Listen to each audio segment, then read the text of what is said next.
Well, welcome everyone to another episode of Hector and Mike Experience, Common Sense in an Uncommon World. And Mike, what a frenzy of a couple of weeks it's been. Everything from, Biden, obviously, we talked about this getting pushed out. He's now come out back in the scene. He seems a little pissed off about what happened. Um, you know, and you've got the vice president now running for president. She is not taking any immediate interviews. You've got the press that kind of seems to be kind of giving her a pass on that stuff. Um, they're beginning to barely start raising the questions like, well, why won't she sit with us?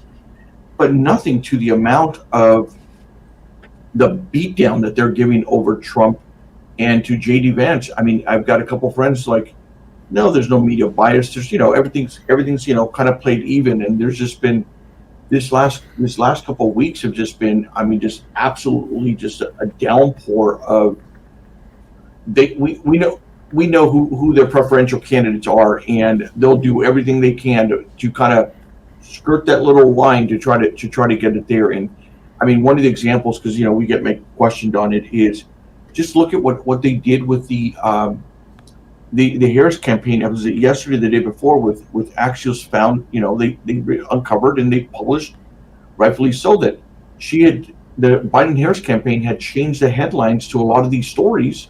Mm-hmm. And then so they put a favorable headline, and then they put CBS News, favorable headline, the Associated Press, to make it seem as though they were getting all this positive coverage when the headline was something completely different. And yet, CNN has someone on CNN has one of their analysts on. It's like, well, that's not ethical. There's really nothing wrong with it. A lot of people do this, and so go look somewhere else. Which you and I know that's a bunch of BS. So it's dishonest, at the very least, and it's the kind of thing people usually pull their ads over because they've been caught doing it. There's the saying, "Nothing like a woman scorned." Well, in this case, it's nothing like the media scorned. For three plus years, they carried Joe Biden's water.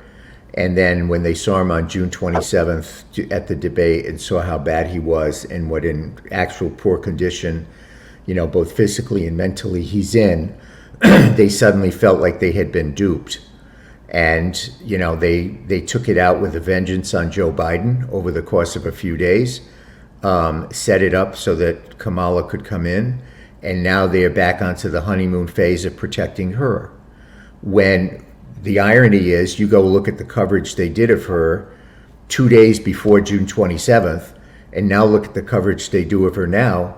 If you just landed here from Mars, which is probably more sane than we are here right now, you wouldn't even know who the heck they were talking about. Right. Just looking at their own words. So, there's no doubt there's a media bias. There's no doubt that, they're going to go after Trump. They're going to go after Vance. And I think everybody expected that. But what they're not doing, and it's, I think, extraordinarily dangerous, is they are not even reporting on the things that she said. They let her say things and get away with it. When she talks about, I'm going to be tough on the border. Well, lady, you've been in charge. Okay, you've been in charge for 3.5 years of the border. Everything that's happened has happened on your watch, along with Joe Biden. When she says, I'm going to fight him, she has a major economic speech tomorrow in North Carolina. Don't tell us what you're going to do. Tell us why you've done what you've done for the last 3.5 years. They won't do that. And so it's got to be up to the Trump campaign to do that. And, they did some stuff today up in Bedminster where they laid out groceries and stuff like that, and here's what it costs, and here's what it costs now. But it's gonna take some sharp, elbowed, edged advertising, very focused, very strategic, that's going to change the narrative of this thing. She's got her convention next week. It's going to be a coronation. It's going to be everything that they wanted and thought they were never going to get, with Joe Biden on top of the ticket. And Joe Biden may be mad about what happened, but Joe Biden is a team player.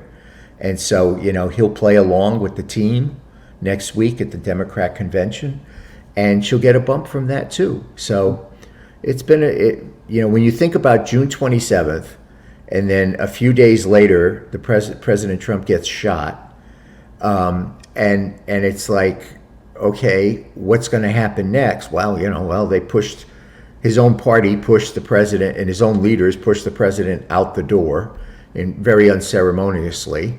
They've anointed her. The press has gone back into the box that they were in for the last 3.5 years, being cheerleaders, and we're off to the races.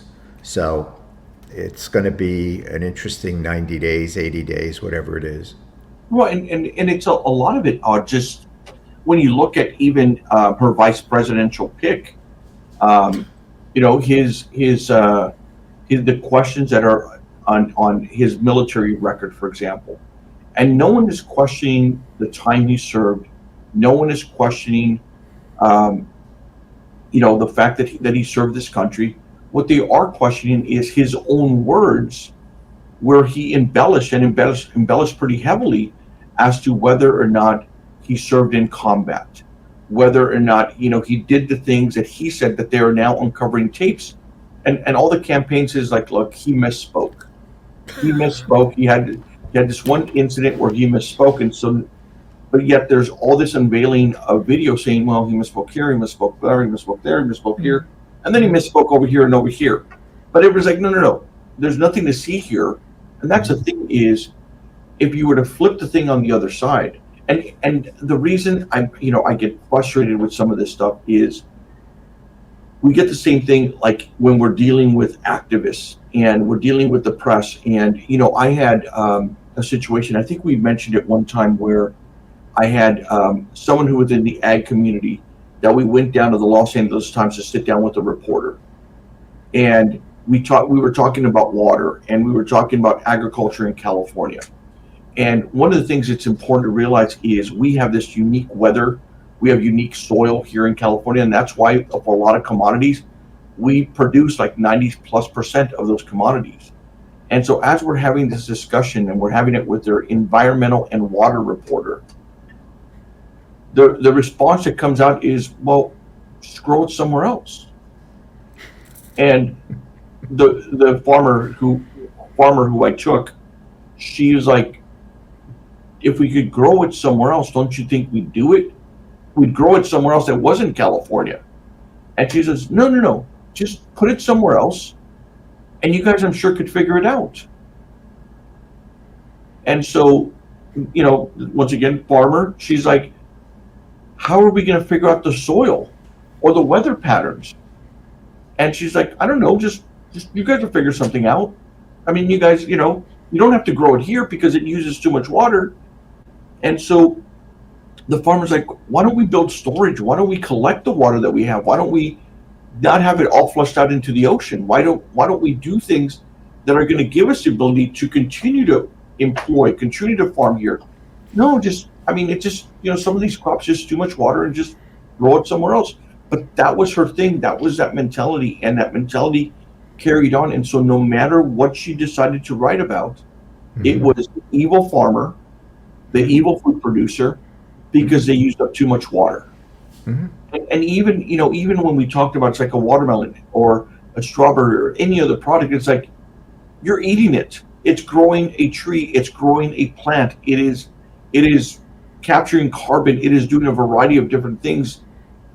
No, just grow it somewhere else. And it was just, and I've seen it with that. I've seen it within our oil industry, where you get these reporters that have now set their own mind. They've become activists. They've become so focused on what they want to do, how they want to sell the story, that they will find all these creative ways. We talk about oil in California, and it's oil production. And it's like, okay, if you decrease the oil production here, where do you make up the difference? And like, well, we'll just have more people drive electric cars. And I'm like, I don't think you understand. Oil demand has gone up over the last 10 years, not gone down. And like, how can that be? We have more electric cars. I'm like, because more people are flying. Because now you have Amazon, you have all these other products that are being shipped around the world into California, into places. You've got more people who've got vehicles. I'm just a variety of things. Like, we'll just figure it out. There's got to be some way of electrical and all that stuff. And maybe if it goes a little bit higher, it gets people out of their cars. I'm like, but you're still. I mean, and it's kind of funny. It's like, not really funny, but it's like, we explained to them, now we're importing it in from foreign countries. We're destroying the Amazon rainforest. And they're like, oh, but no, I think if we just push more electric vehicles and the grid more, we should be fine, and we will use less oil. And so, once again, it's those blinders because they want to get at a point. And the last thing I'll say is this, Mike, and it's happened to me twice. Now, I've been doing this for 20 some years, and it's happened twice. I've had a good story. It's like, hey, you guys might want to expose this. And I've had it twice that it's happened to me. Here in Sacramento, it's like, ooh, I don't think I want to tell that story because I don't know, I can't really say this in public, but, and this is what they're telling me, right? Is like, but I'm applying for the state job. And so I really want to piss off the administration on this other stuff. And I'm like, are you freaking kidding me? Are you kidding me? Yeah, well, that's why the journalism business today is probably one step above used car salesman. I'm like, cool. It's yeah, and what you just described is so true because what they do is it used to be, you know, and I remember because I studied journalism in college. The whole idea was to ask the probing, thoughtful questions that people need to know the information on, and then you present it and you let the people decide. And we're not at that point. That point is way in the rearview mirror. And so you have these things like you just mentioned. You know, I mean, someone might ask a question, well, how much petroleum product does it take to manufacture an electric car as opposed to a gas-powered car when you take the engine out of the equation?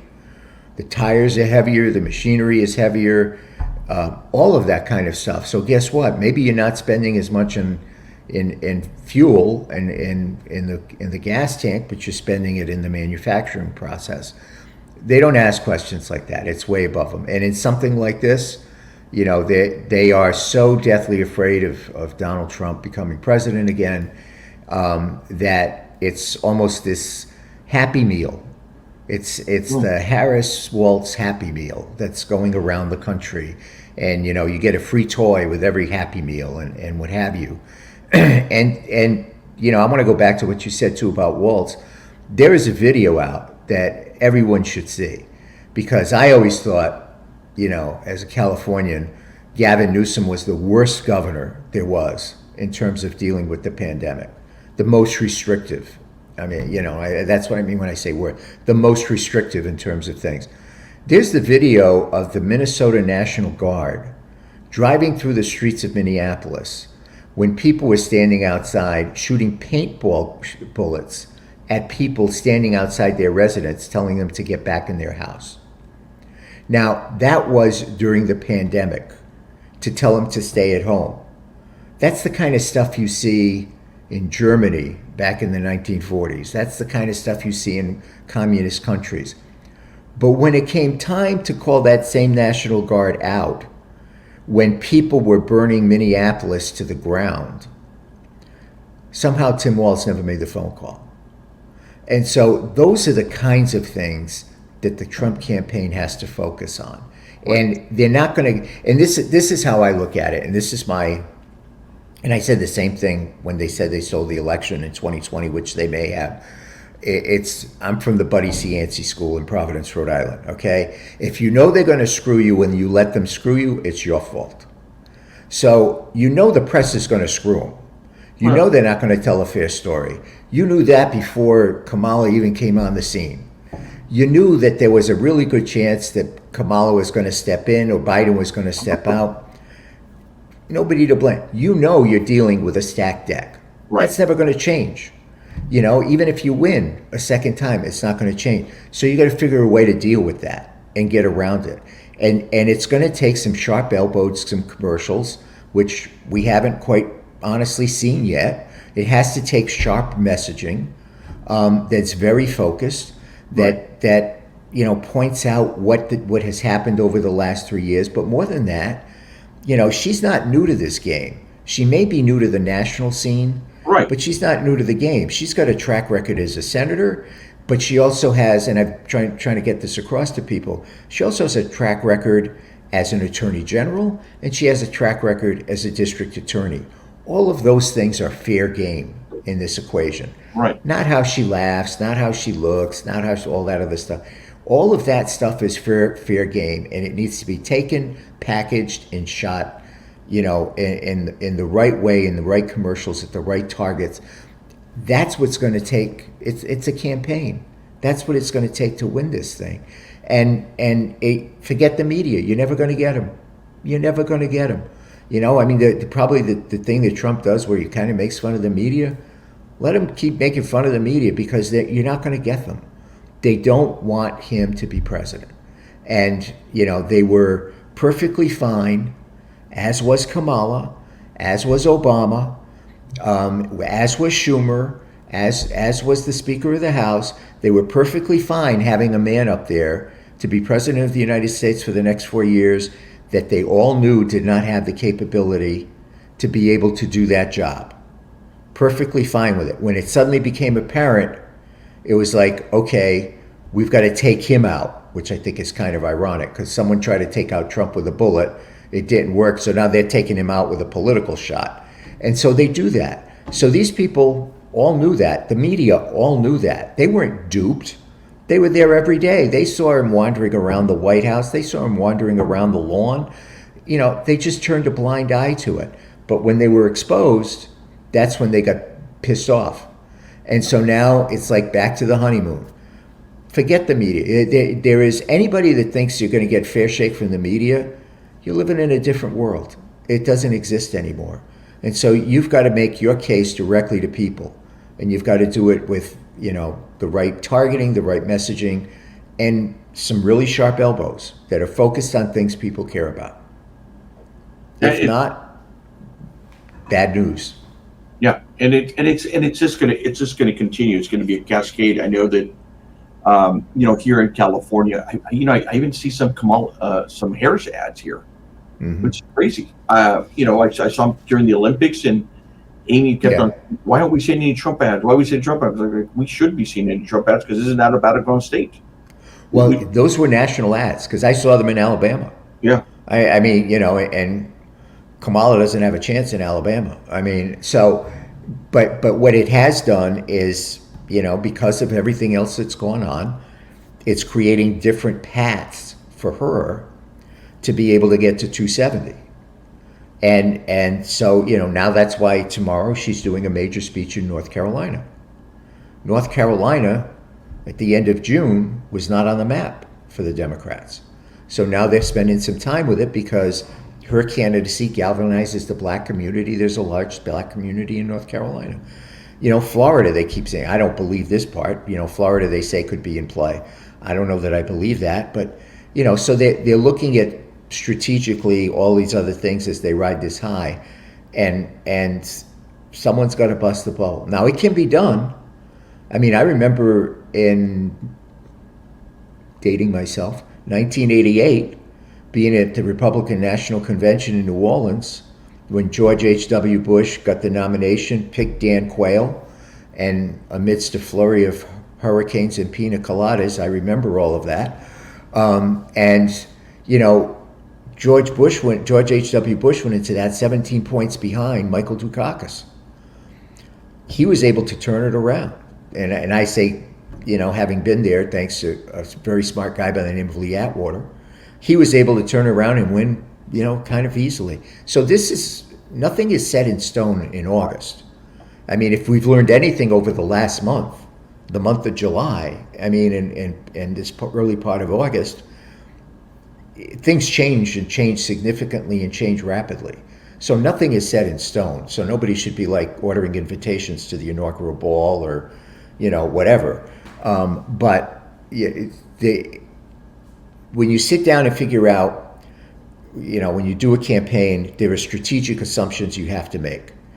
And one of the key strategic assumptions has to be, forget the media. The mainstream media is not going to do Donald Trump one bit of a favor. They're not going to hold Waltz to the same standard they hold Vance. They're not going to hold Kamala to the same standard they hold Trump, or that they held to Biden. That's life. That's the hand you're dealt. Now you figure out, or you should know, what to do about that. And I would say they do have time to figure that out. Yeah, they do, and that's going to have to come in pretty quick, because you do, as you mentioned, they're having a convention, the Democrats. So the coronation will continue, will happen, and she'll get a bump as everyone She does. sure will. Yeah. Everyone gets a bump from it, and right after that, I mean, it is off to the races. I mean, and the interesting thing I find is you had Donald Trump just sat down with Elon Musk. He sits down with other reporters. You had JD Vance this weekend just did, I think, 3 national shows, Hmm. and the press is barely beginning to ask the folks, the campaign staff, well, when is she going to sit with us? When is she going to sit with us? There would be pitchforks in the street. I mean, there would be, they would be out there protesting and just every single time just berating had if it were the other way around. Hmm. And it's the strategy of Joe Biden's going to be kept in the basement. She's going to duck and weave so she doesn't have to come out and have to face these questions, because at the end of the day, it's a lot easier to read from a teleprompter. It's a lot easier to just have your points all set up for you so you don't screw them up. She's And hiding in plain sight. That's oh, what she's doing. They had him hiding in a basement. They've got her hiding in plain sight. well, and part of it is, okay, the word salads, I get it, but it's all these damn contradictions. I think Yeah. people, the thing is, when she was the attorney general in California, I use this example, is she was for fracking. She sent a letter from her office saying, no, it's scientifically viable. We should do fracking. Then she goes out and runs for president the first time, and she's all of a sudden against fracking. Hmm. Now you have a campaign aide saying, well, no, she's not really going to get rid of fracking. She's okay with it. Well, she should be asked, and she should be going out there and saying it, but she's not going to do that Right. because she doesn't want to lose part of that left crowd. Now, then she goes out there now and starts putting out all these ads, think that she's going to be tough on crime. I'm sorry, tough on immigration. When Hmm. she was, and I know we're gonna, it gets a little crazy. Was she the immigration czar? Was she not? That was a name that everyone called her. A bunch of Right. members within the press called her that. At the end of the day, Joe Biden. And why did they do that? Because Joe Biden picked her and said, I'm putting Kamala Harris in charge of protecting and securing the border. Right. Call her what you want. Queen of the border, belle of the border, king of the border. In charge You of can the border. Yeah, in charge whatever. of the border. You can call whatever you want. But it wasn't us. It wasn't the press. It was Joe Biden, the president, says, I'm putting her in charge of the border. So, yeah, she was in charge of the border the last 3.5 years. Look what happened. And And all now of a you're going to fix it? Right. There you go. Now, all of a sudden, she's going to be all tough on the border when she was in charge of this and help create this big mess. The same thing with that speech that is happening tomorrow in North Carolina. Now, all of a sudden, here's my plan to make things more affordable. What the hell have you been doing the last 3 years Right. when the price of eggs have gone up 40%, when the price of auto insurance has gone up 50%, when all these things have gone up in price? Where were you? Because at the end of the day, you passed and you were at times the deciding vote to get a lot of things implemented in the government that is now impacting us now. It is like when she goes over to Nevada and says, I am not going to tax your tips.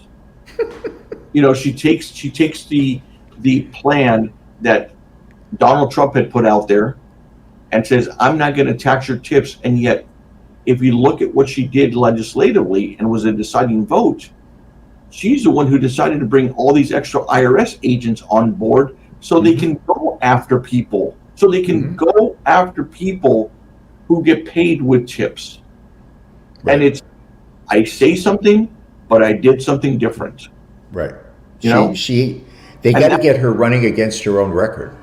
Well, and that's why she's not going. She doesn't want to do these interviews. Well, I don't even know if they'd even ask her this stuff, but that's why I don't think they want to do these interviews, because, she's a contradiction onto herself. Because if she talks to this one group, it is one thing. Talks to this other group, it's another thing. And the problem that she has now, and this is kind of the generation, is all this stuff is online. Her team has decided to put all this stuff, as she was going through her phase in her life, put all this stuff online, and now everyone's pulling it down and saying, well, you said one thing here, you said another thing there. Well, the thing they're afraid of is, and I'll keep going back in history, this time to 2008, when Sarah Palin, came out of nowhere and became the vice presidential candidate. And then, she didn't sit down for a while for an interview until she sat down, and they decided strategically to do it with Katie Couric, who at the time was, one of the top journalists, certainly not a friendly, and it was a disaster.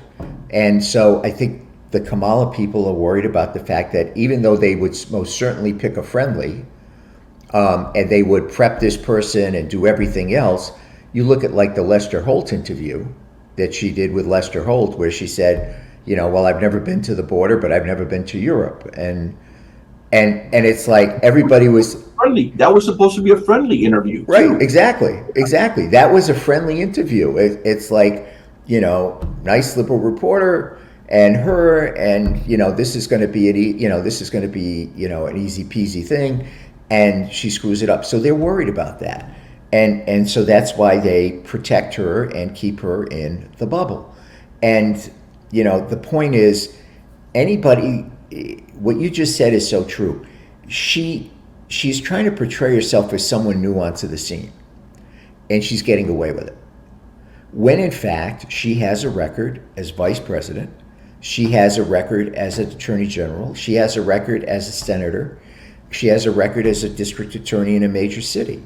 And so all of those things are not going to be covered by the mainstream press, so it has to be covered by the campaign and all of the different organizations that are supporting the campaign, the Trump campaign, the RNC, the Congressional Committee, the Independent Expenditure Committees, all of that. That's where they need to step up and fill the gap, because people who are not paying attention to the media or pay very little attention to the earned media, who are watching TV, trying to escape all this stuff, to me, again, I saw this video this morning of these people standing on the porch and these National Guard people walking through the streets of Minneapolis shooting paintballs at people standing on the porch of their house, telling them to get inside. And it's like, okay, that's because you're afraid somebody's got COVID.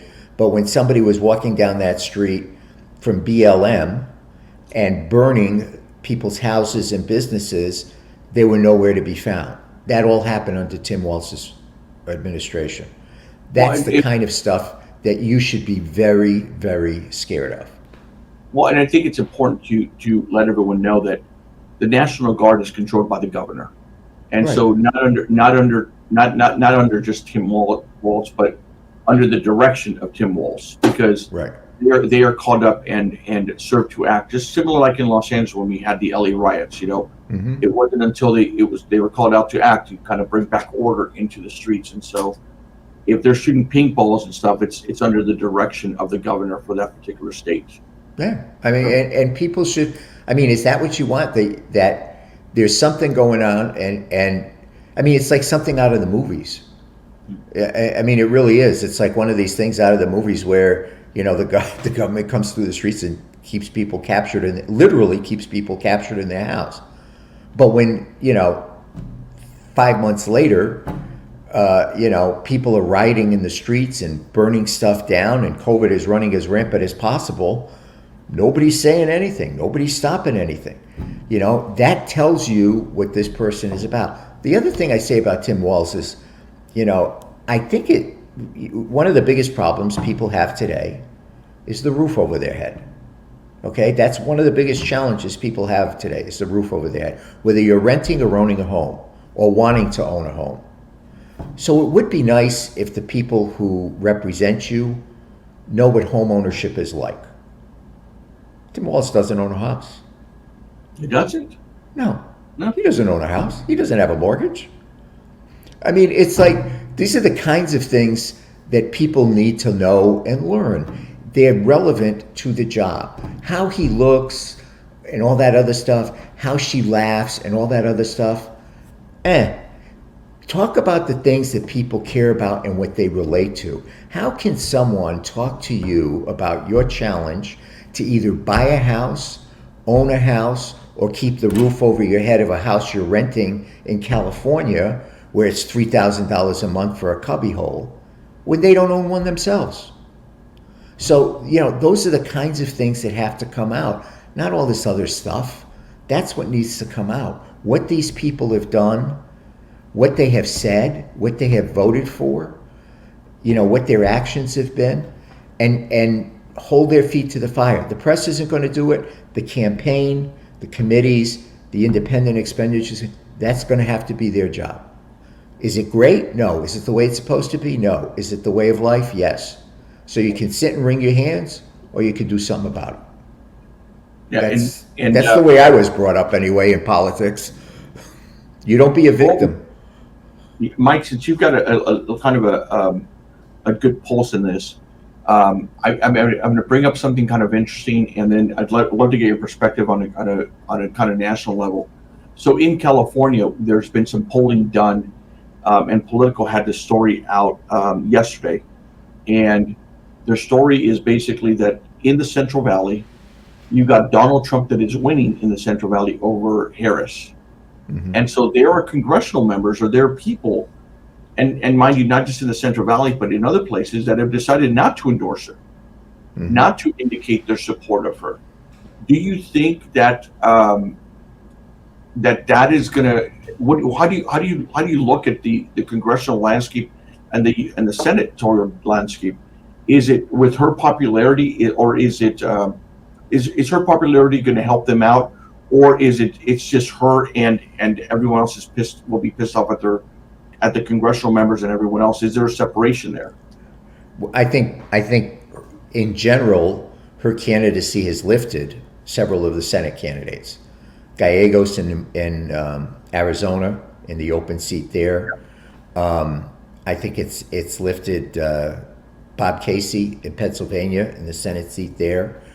I think it's lifted, I forgot the name, I should know her too because I know her, Jackie Rosen in Nevada. The Democrat senator, I think it's lifted her there as well. So I think there's, the traditional kind of progressive minority coalitions that weren't really excited about Joe Biden and now excited, so that helps lift. But, in the Central Valley, I think they're doing exactly the right thing. They've got to worry about their election and from the Democrat side and what they need to do to get their people elected. I don't, that's the one place in California that I don't think that Kamala plays and probably never has. What I worry about as much as that is on the Republican side. We have, some really good Congress people. And if she's winning by 25 points, which is what the poll said, that has, that's going to have a huge impact on down ballot races. So, I think if and we saw it earlier in the process with Republicans. They were, when DeSantis was in it and others were in it, the people running were afraid to come out not afraid, but they didn't want to come out and embrace Trump because, they didn't know what was going to happen and all this other stuff. And so they kind of kept the arm's length distance. But even, once he became the nominee, he didn't change. There was whatever the negatives were still there that they saw, but they decided to embrace him because they felt that they needed that Republican base. For the Democrats in the Central Valley, I'm not surprised they're not coming out to support her, but I also wouldn't be surprised if they didn't start getting some phone calls from people after next week saying get on board, because they're going to have, again, reality of life. With her, they're going to have a ton of money in the congressional committees on the Democrat side, and all of the left-wing groups on the Democrat side are going to be, loaded to the gills with money to do whatever it is they want to do. So if you want a piece of that and want some help, they're going to have to toe the line. Tell me, and I'll put it to you this way. I can tell you a lot of pro-choice Republicans that I know, okay, in elected office. You tell me any pro-life Democrat you know. No. There's the difference. They don't take prisoners. Well, in the one of the things that I've seen through the polling is there's a large number of youth voters, of young voters that are supportive of her now, that are enthusiastic about actually coming out to vote. This was a very large number of voters in the past who didn't want either Trump or Biden. And so they had said, you know what, we're sitting this one out. We don't want to get involved. They're too old, whatever reasons, right? Right. And so now she's getting a huge chunk of those young voters. I mean, do you think that maybe some of these polls are a little bit skewed because they've got all this large number of young voters that are now enthusiastic, knowing that young voters really don't turn out to vote? Well, what it means is, what you just said is absolutely accurate. Okay, that's what we call a strategic assumption. She's getting votes from the youth, but they usually don't vote. So what do you do in a campaign? You make sure those people vote, whether they're in college or at home. So what it says to me from my standpoint on the other side in election integrity is one of the places Republicans need to be vigilant on now that they didn't need to necessarily be as vigilant on before is on college campuses. Places like Wisconsin where the 20,000 votes is going to make a difference. They got to be at the University of Wisconsin in Madison, huge liberal school. Same thing in Michigan. There's 3 or 4 colleges there. I mean, so some of these target states, Georgia, University of Georgia. So, to me, that's what it says is if I'm on the Democrat side, I'm running a turnout program in college campuses. There's one county in Pennsylvania, this is a classic one. They're doing mobile voting so that, instead of having a drop-off place, they're actually going to have a truck that goes out and you can fill out your request for a mail ballot, an absentee ballot. They will process it on the spot in the truck and they will give you the ballot and you can cast the ballot right there. It's in a Democrat area, and you know what they're using? An ice cream truck. They're they're going to give out ice cream, and in addition, you can go register and vote at the same time. They're extraordinarily creative about this stuff. Now, dude, we did that. We did that with Meg Whitman. It was Mike Murphy who told us to go get an ice cream truck and rent it, and hand out ice cream and campaign material. Oh, really? Oh, yeah. Well, this one here is a little different because they're actually voting. Yeah. And so, I've talked to the lawyers and said, hey, wait a minute. If you're voting and you're getting an ice cream bar because you're voting, is that not a reward for voting and can be considered a bribe? Or the other part is, some people, maybe even some people on this broadcast, are a little lactose intolerant. What about those poor bastards? I mean, they can't have an ice cream, but then the other guy can have an ice cream and vote. He deserves something too. So, but they're creative about this stuff. And you just got to be prepared to deal and counter that and have countermeasures. That's what a campaign's about. So, yeah, you're right about the youth vote. They are one of the groups that are excited, but, and I could see them using the college campuses to do massive turnout. They did it in 2020. In Michigan, it was supposed to be a close race for governor. When the numbers came in from University of Michigan and Michigan State and a couple other campuses, the Republican was dead. She was done. And I could see them doing the same thing because they're focused on abortion too. By the way, that's their number one issue. Yeah. Well, Mike, I think I think we've kind of beaten this dead horse quite a bit, or beaten this horse down. I don't know. It's just, but nonetheless, the good news is next week there's going to be a whole bunch of different things. Yeah. I mean, there'll be next week is the Democrat convention. I mean, to me, I'm interested to see what happened in New York. I mean, she had a rally in New York with Eric Adams, and it got disrupted by pro-Palestinian protesters that were there. Going to be interesting. That's something we've talked about the economy, we've talked about crime, we've talked about the border. We haven't talked about, Israel and Palestine and Hamas and Iran, and that, again, there is a pro-Hamas section of the Democrat Party, and we haven't talked about them and how they accept her. And that'll be interesting to watch next week in Chicago. Yeah, it will be. And let's get together soon, and we'll record another one of these, Mike. Have a good one. All right. Thanks.